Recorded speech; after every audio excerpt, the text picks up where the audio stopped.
Okay, YouTube, in this video we're going to continue to explore how to graph rational functions and talk about their behaviors. Except for in this video, what I'd like to do is propose an alternative method to graphing functions that are in the form that we explored in our last video. That is to say that if we have a linear first degree function over a linear first degree function like this, not everybody is comfortable memorizing two different ways of how to graph these functions. So because most people like one way, and most people, I would say that if they saw this here in this linear function form over a linear function, would be more comfortable in this AHK form, then what we're going to do is just practicing how you can rewrite something that has a linear function over a linear function into this form right here. And so basically what I want to suggest is this. We are given this g of x right here. So let's go ahead and rewrite this here. We say 3x plus 5 over x plus 1. And what I would like to suggest is that what's really going on here is division. So when we talk about division, the way this is going to work out for us is essentially when we divide something, we have our dividend, okay, our dividend, and our divisor.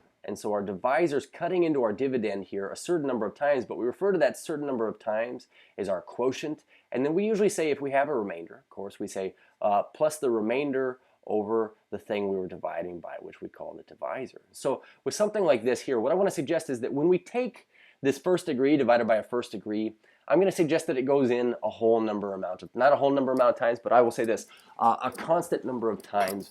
And so what we're going to get here is basically our quotient is going to be a constant, plus some leftover remainder over the divisor. In our particular case, you know, that might be something like, hey, we get left with a constant k. Okay, let me get this a little bit closer here. This expression up here, we say our constant's going to be like our k value. And with our leftover expression, what we're going to get left over with is this thing in this form right here. And so by dividing, what we're going to find really are the k value and the remainder here. And that's what I want to suggest right here. When we divide our top by the bottom, this number here, k, is going to be our quotient. And then this right here, this is going to be our remainder, a, over the divisor, okay, divisor, x minus h in this particular case. So we would say that here's what we're going to do. Let's go ahead and divide 3x plus 5 by x plus 1, which is going to require us to do some long division here. So we say 3x plus 5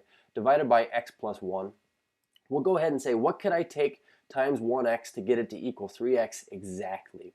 And so I noticed that I could take it times a 3, and I'm going to put that 3 above my 5 here. Since it's a constant, it has no variable. We're going to put it above our constants in our dividend. That's called place value. But we're going to take this now 3, and we're going to take it times all of this over here. We say 3 times x is 3x, and 3 times 1 is positive 3. And what we do with division is, of course, we subtract off all of this number. So because I have a negative in front of my entire set of parentheses here, I'm going to distribute the negative throughout here. So that'll make these both negative now. And when we add these up, okay, add the opposite, what I end up with is this 2 here. So we say 3 plus 2 over the thing we were dividing by x plus 1. And so the neat thing about this is we're going to write g of x. Okay, g of x is this 3x plus 5 over x plus 1. But underneath this, I'm going to rewrite it again, except this time I'm going to write it a little bit backwards of what you see here. I'm going to write that it's 2 over x plus 1 plus 3. And so the neat thing about this is we could say, well, hey, really easily our a value here is 2. Our h value looks like, well, it's backwards a positive 1, it's a negative 1. Our k value here looks like a positive 3. So in terms of transformation, we have vertical stretch, okay, factor of 2. So that's from our parent function. We stretch it by a factor of 2. From our parent function, we would shift left 1. So we have shift, shift, and it looks like we're going to go left 1 unit.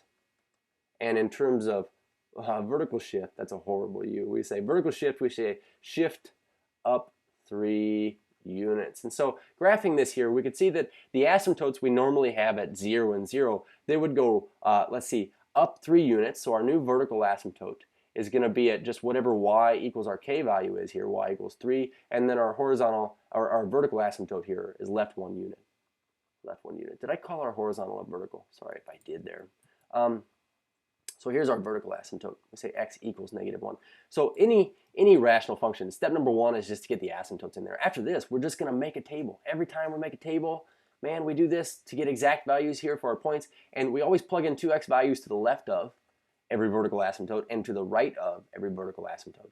And so with our function here, you can choose which function you would prefer to plug this into. As a matter of fact, why don't we do this? We'll plug it into the original function since we know that for sure that was correct there. We didn't make any mistakes on it just in case. And so we would say that plugging these in, starting with -3, if we plug in a -3, on top we get 3 times -3, okay, -9, plus 5 is a -4. So we get -4 over, now let's do the bottom, -3 plus 1, which is a -2.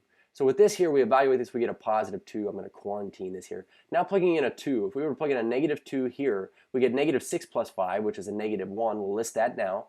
And we say, plug in a -2 down here, we get -2 plus 1, which is a -1. -1 over -1 is definitely a 1 there. Plugging in 0, this will be easy. We get 5 over 1. So 5 over 1, I'm going to list that there, 5 over 1, but I'm going to write equals 5. And then when we plug in a 1, I'm going to leave the 1 down here now. We get 3 plus 5, which is 8. And then on bottom we get 1 plus 1 is 2, 8 halves is definitely 4. So graphing all these points, remember we're leaving from the origin. As we leave from the origin, we go left 3, 1, 2, 3, up 2, 1, 2. As we leave from the origin, left 2, 1, 2, up 1. As we leave from the origin, 0, 5, so we say just go up 1, 2, 3, 4, 5. This would be this point here. And then 1, 4, we go right 1, up 4 would be this here. And so we get our branches of our hyperbola here, these points. We don't need to label them on the graph because we did provide their exact values in the table. So when we look at this here, we say getting really close to the asymptotes, the last thing we want to make sure we do is we want to describe the domain and the range of this function. So as is typically the case, we say all real x values here, real x values, and all real y values, okay, such that our asymptotic values are excluded. So we say x not allowed to equal -1. If you put in a -1 here into this, we get undefined. And then all real y values except for y equals 3, our graph never reaches a height of 3. Cheers.